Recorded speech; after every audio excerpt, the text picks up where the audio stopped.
Olá, eu sou Jaqueline Elisa, psicóloga familiar, e eu vim falar hoje sobre os impactos do isolamento na família. Quando eu falo em família, de que família eu estou falando? Hoje nós sabemos que tem muitas famílias que a realidade é de viver juntas mais de uma geração, outras não. Tem as famílias que vivem somente os pais com os filhos, ou somente um dos pais com os filhos, que são as famílias monoparentais. Tem famílias que, além dos pais e filhos, tem os avós, tem até os bisnetos desses avós, 4 gerações na mesma casa. E nesse isolamento, que antes cada um tinha a sua rotina, os seus horários de fazer suas coisas, né? E nesse isolamento começou a juntar todo mundo mais tempo junto na realidade da família. E quais são os impactos desse isolamento? Então, quando eu falo em impactos, eu tenho que considerar diferentes relações. Então, um dos impactos do isolamento são nas relações conjugais. Outro dos impactos envolve essa questão das crianças e adolescentes estarem sem a escola, como que isso impacta nos pais, que está até nos avós, quando eles têm uma convivência junto. E um outro impacto se refere ao isolamento na saúde mental dos idosos. Então, são esses 3 principais impactos, além de juntar toda a família, que é para se considerar. Então, no casamento, na realidade conjugal, o casal, aumentou muito o índice de divórcios, não só no Brasil como no mundo, depois que precisou desse isolamento devido à pandemia. Então, diante disso, o que acontece nessa realidade? Não é o isolamento que fez ficar ruim o casamento. Então, muito provavelmente, todas as realidades que houve essa dificuldade de convivência já tinha problemas antes, tanto de comunicação como problemas de relacionamento que o casal não priorizava resolver. Porque com a correria do dia a dia, de trabalho, as agendas superlotadas, nós estávamos vivendo, tanto adultos como crianças, uma superlotação de agenda, de ter que colocar, preencher espaços, não dar espaço para o tédio. E isso não é muito saudável, que nós também precisamos aprender a lidar com o tédio. Mas com essa agenda que nós tínhamos, não se tornava uma prioridade olhar para a comunicação, olhar para o relacionamento conjugal, olhar para alinhar as diferenças e as expectativas que existem num casal.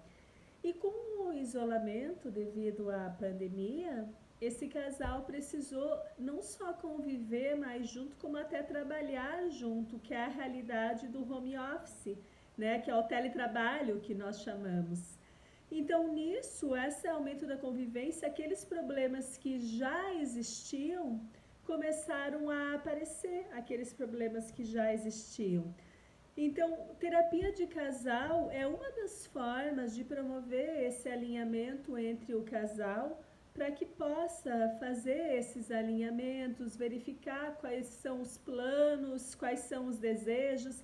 E essa questão de expectativas é algo muito interessante, porque expectativas, quando não há comunicação eficiente e eficaz, é uma grande geradora de frustração. Porque é muito comum no relacionamento, não só conjugal, como familiar ou com amigos, a gente criar expectativas e esperar que o outro perceba que expectativas que eu nutro sobre ele, ao invés de eu comunicar claramente o que eu espero do outro. E aí vem a frustração, porque a gente cria muitas vezes expectativas baseadas em ilusões. Não criamos expectativa baseado na realidade, do que o outro conhece, o que o outro vem me apresentando de dados reais para que eu possa considerar como uma expectativa. E é muito comum, eu vejo muito aqui na clínica, nos relacionamentos conjugais, ter essa questão, puxa, mas ele ou ela não pode perceber que isso é importante para mim? É muito difícil, porque a gente não está na pele do outro, nós não estamos na cabeça do outro. E o que se destaca para mim não é o mesmo que é importante e que se destaca para o outro. Então, nessa realidade, o que é importante nessa realidade? Eu aprender a comunicar claramente o que eu espero. E por mais que no início seja um exercício um pouco difícil, depois eu vou perceber que gera bem menos desgaste eu aprender a dizer para o outro o que eu preciso, o que eu espero do outro, do que eu esperar que ele perceba e me frustrar porque ele não faz. Daí é claro, daí no processo de relacionamento, seja conjugal ou familiar, eu também preciso aprender como comunicar, porque tem muita gente que está me ouvindo e deve estar pensando, mas eu falo e não adianta. Tá, mas como que eu falo? Eu conheço o meu familiar.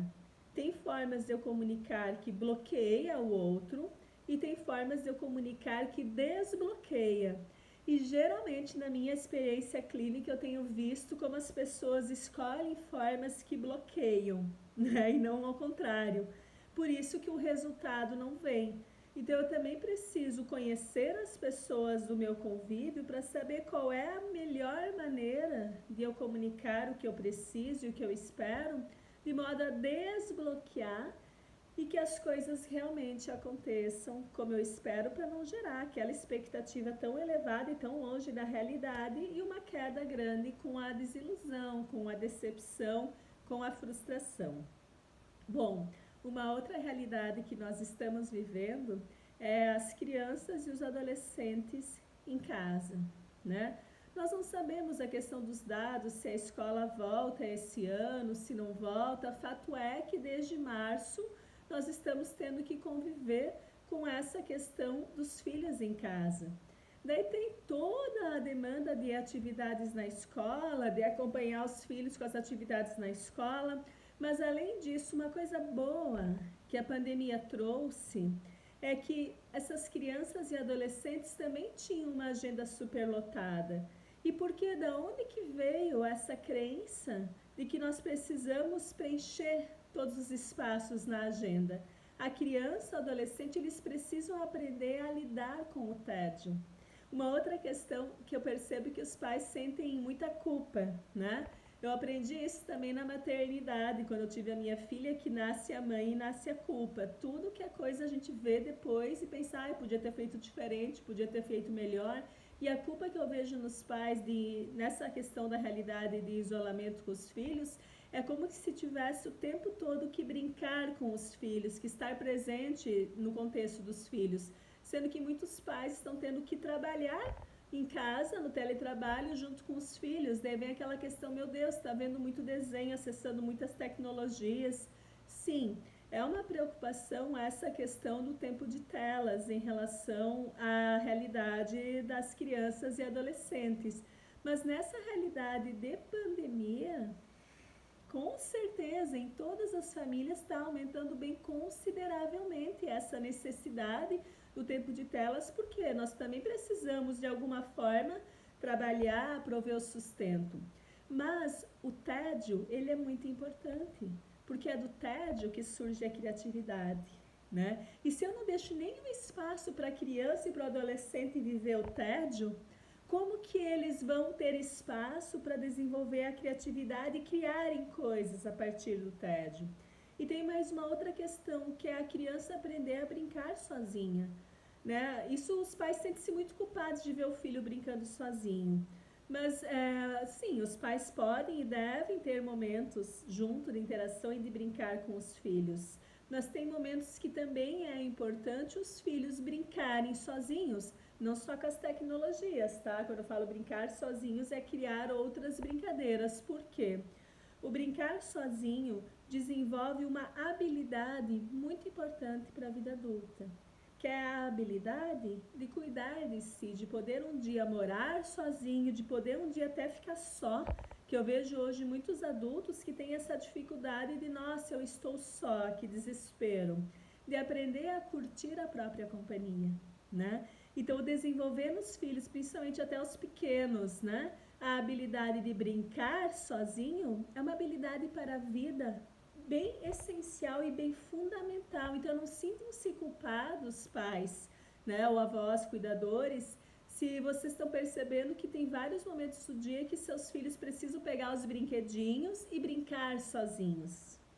É o melhor que nós conseguimos fazer nessa realidade de isolamento e de pandemia, né, para poder continuar a produtividade, poder continuar o provento da família. Então, isso é uma forma bem eficiente de desconstrução dessa culpa. Nesse momento, nessa realidade, com o que eu tenho, esse é o meu melhor. É o que eu consigo fazer nesse momento. E ensinar os filhos a brincar sozinhos desenvolve uma habilidade fundamental para a vida adulta, que é o cuidar de si, né? Que é o curtir a própria companhia, além do tédio ser importante para desenvolver a criatividade. E nós temos também, de impactos do isolamento, a realidade dos idosos, né? Porque assim, nesse isolamento, os idosos precisaram parar de frequentar os grupos de convivência. Mesmo quem não frequentava os grupos de idosos, não pôde mais fazer a sua rotina de visitar pessoas, de fazer até uma atividade física que se fazia na academia, ou de poder realmente fazer coisas que fazia no dia a dia na rua, que trazia essa saúde mental, de manter-se ativo. Porque ter o objetivo e manter-se ativo é bem importante para a saúde mental. E eu percebo que aqui também no meu trabalho com a clínica, aumentou a demanda de idosos procurando porque começou a desenvolver depressão, começou a desenvolver ansiedade. Então, uma dica que eu dou para todos os públicos e também para os idosos é essa questão. A realidade hoje é essa. O que nós podemos fazer nessa realidade que nós temos para desenvolver momentos de alegria? Ai, mas eu gostava de dançar, eu gostava de sair, eu gostava de passear. Sim, com certeza. Eu também preferia 1000 vezes quando minha filha podia ir para a escola, quando eu podia, final de semana, sair diferente, ver outras pessoas. Mas não é a nossa realidade atual. Então, é um momento de eu descobrir novas coisas que me tragam alegria. E também é o momento do adulto e do idoso aprender a criar a partir do tédio, considerando que é possível nessa atual realidade, nessa atual circunstância. Então, considerando que é possível, o que dá para eu criar com o que eu tenho para ter momentos de alegria?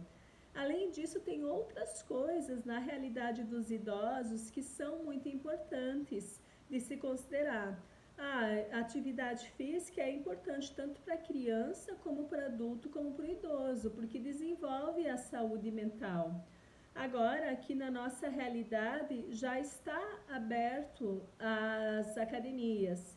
Então, precisa ter alguns cuidados. Se você é idoso, que é grupo de risco, eu recomendo que procure qual é o horário que a academia está mais vazia, né? E que use a máscara, se puder, se não se sentir seguro, use uma luva que tu possa, luva para ginástica com os dedinhos, que tu possa depois lavar quando chega em casa junto com a máscara, com a roupa de ginástica, higienizar. Então são tudo opções que a gente precisa. Eu não gosto de academia, eu gosto de caminhada. Então procure uma opção que não tenha aglomeração de pessoas ao ar livre e que seja possível.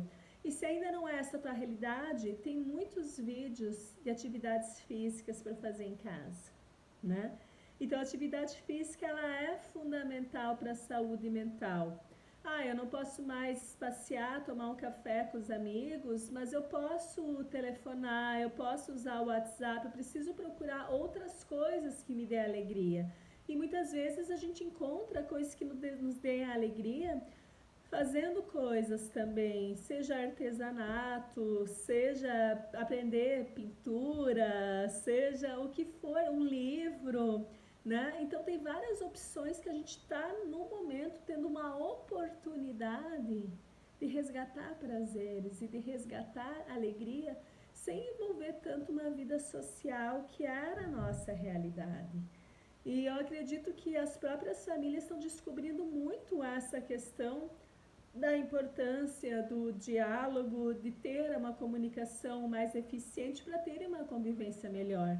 E tem toda essa realidade que está todo mundo junto, os próprios adultos, às vezes, estão convivendo com os idosos e têm essa impaciência, ou tem mesmo a realidade de adultos que pararam de visitar os pais idosos, né?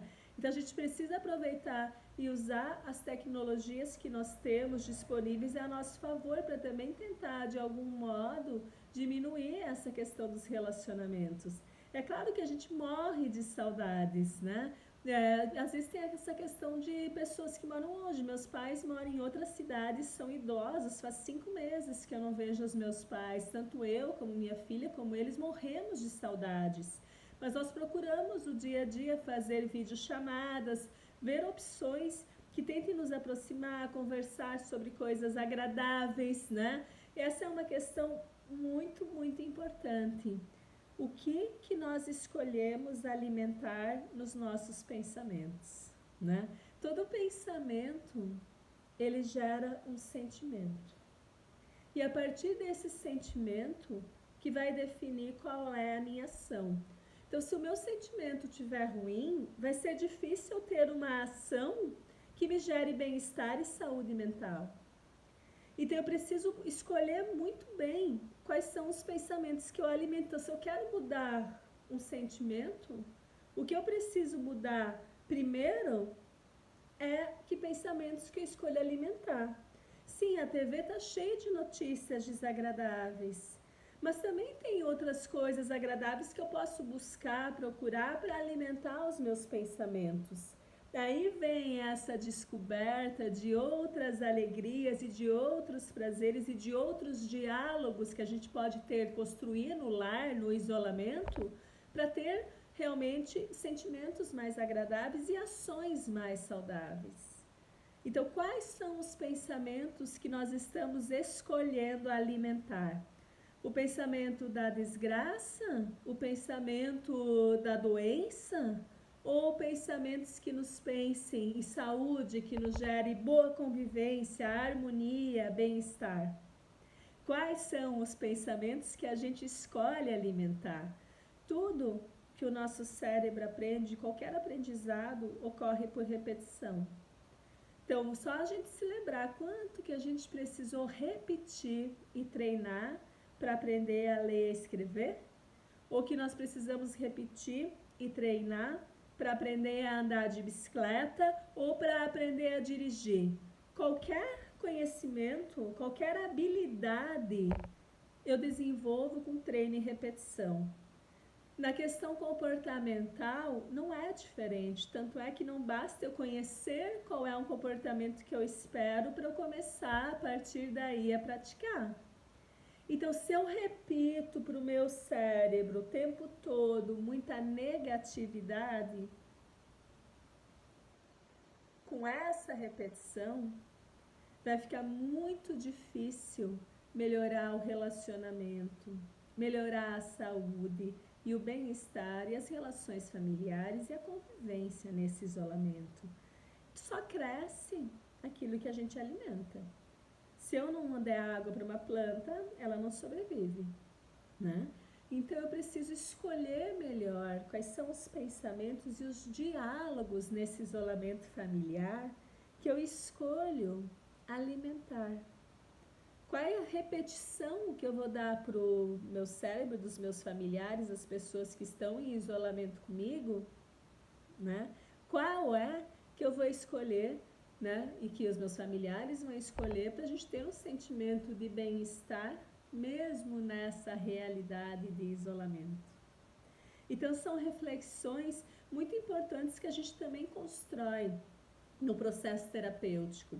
Quando eu falo psicóloga familiar, é muito interessante olhar para essa realidade, porque como psicóloga familiar, eu atendo também toda a família junta, que é bem legal para fazer esse alinhamento de expectativas e melhorar a comunicação, como o casal, como também o indivíduo. Só que eu atendo com esse olhar que esse indivíduo vem de uma família. Só que olha só que interessante, né? Muitas pessoas vêm aqui com a expectativa e com a frustração de que o outro não colabora, de que o outro não muda. Isso pode sim, muitas vezes, se configurar uma realidade, mas todo relacionamento tem 50, e 50% de responsabilidade. Então, meu relacionamento com o meu marido, 50% é minha responsabilidade, 50% é a responsabilidade dele. Meu relacionamento com a minha filha, a mesma coisa, com meus pais, né? É sempre essa questão. E olha só que erro de estratégia. Geralmente, eu quero mexer nos 50% que eu não tenho poder, nos 50% do outro, querendo que o outro mude. Mas olha só a novidade. Se eu mexer nos meus 50%, no sentido de eu pensar que pensamentos, que diálogos eu escolho alimentar, como que eu vou me comunicar de modo que eu desbloqueie, como que eu vou trazer alegrias, trazer coisas boas para a nossa convivência. Se eu mexer nos meus 50%, ele vai influenciar os 50% do outro. Então, eu só vou conseguir uma mudança do outro se eu mexer nos 50% que eu tenho poder, que são os meus próprios. Então, porque eles influenciam uma convivência, vocês podem pensar como que não influencia. Se acontece um problema com uma pessoa de uma família, não mexe com toda a família?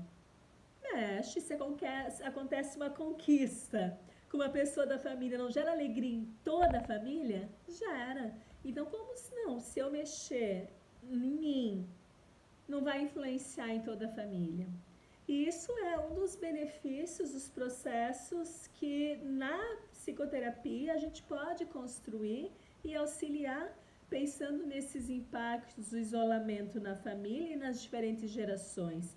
Mesmo que venha individualmente, vai se trabalhar estratégias de como lidar com esse todo, de como lidar com esses familiares e de modo que eu consiga fazer escolhas mais saudáveis para que eu tenha um bem-estar. E é muito gostoso quando a gente começa a pegar esse público, né, e ver os resultados acontecerem.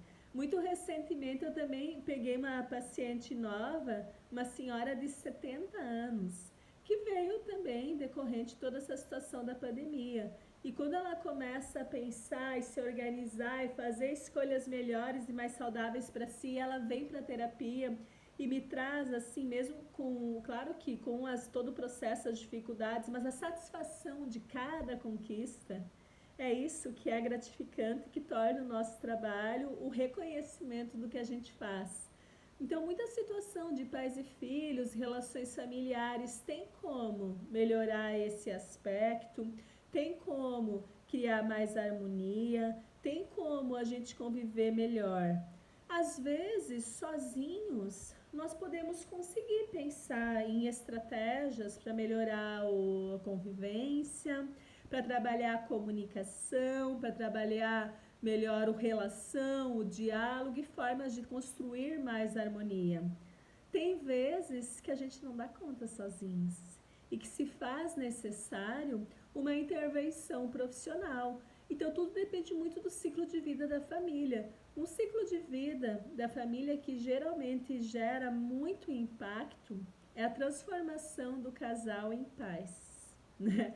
É muito difícil quando o casal tem um bebê lembrar que existe ali um homem e uma mulher que tem ainda necessidades de homem e de uma mulher, porque claro, o bebê toma tanto espaço, tem aquela preocupação do bebê estar bem, de querer que o outro faça do jeito que eu considero adequado, do jeito que eu considero correto, e tem mais de um caminho que leva ao bem-estar de um bebê, né? E às vezes, assim, principalmente nós mães, né, temos essa questão de, não, tem que ser assim, desse jeito. Mas o outro, o marido, as outras pessoas podem conseguir o mesmo resultado com o meu bebê de uma forma diferente, porque cada um constrói o seu jeito, desde que esteja limpo, bem cuidado, alimentado, né? Todas essas questões que são importantes. E aí o casal meio que se perde um pouquinho nesse processo, nessa mudança de ciclo de vida, de cuidar da comunicação de homem e mulher. Se torna muito pai e mãe. E isso também é uma transição que às vezes tem casais que sozinhos conseguem se dar conta e conseguem perceber e resgatar essa questão do homem e da mulher. E tem casais que não conseguem sozinho. Nesse caso, eles precisarão de uma intervenção profissional, desculpe, precisarão dessa intervenção para ter uma ajuda para esse olhar, para o pensar, para o construir, né? Então, a psicoterapia é uma ferramenta que está aqui disponível para poder auxiliar cada vez mais nós vivermos com mais saúde e com mais qualidade de vida nessa realidade hoje, que é a realidade de isolamento. E é uma ferramenta que, às vezes, vale a pena a gente investir se a gente percebe que sozinhos nós não estamos dando conta. O problema que eu observo é que muitas pessoas esperem chegar num nível muito grave para buscar ajuda. Puxa vida, e cada vez mais a gente fala em prevenção, em trabalhar saúde mental também é saúde. Eu não enxergo fisicamente como a saúde física, mas também há um processo muito importante para que haja bem-estar em todos e saúde. E eu vejo que as pessoas às vezes deixam chegar lá numa gravidade que já é bem mais difícil de lidar. Eu sempre faço essa analogia. O que é mais difícil de eu tratar? Uma gripe ou uma pneumonia? Um resfriado ou uma pneumonia? Todo mundo fala que é um resfriado, mas esperam chegar na saúde mental, na gravidade de uma pneumonia, né? Então, se eu percebo que eu não tenho recursos, eu ou minha família, sozinho, vale a pena eu investir nessa intervenção profissional. E, enfim, tem toda uma rede de profissionais credenciados pelo ICEM disponíveis para melhor atendê-los. Conte conosco. Um abraço e faça escolhas saudáveis. Beijo da Jaque.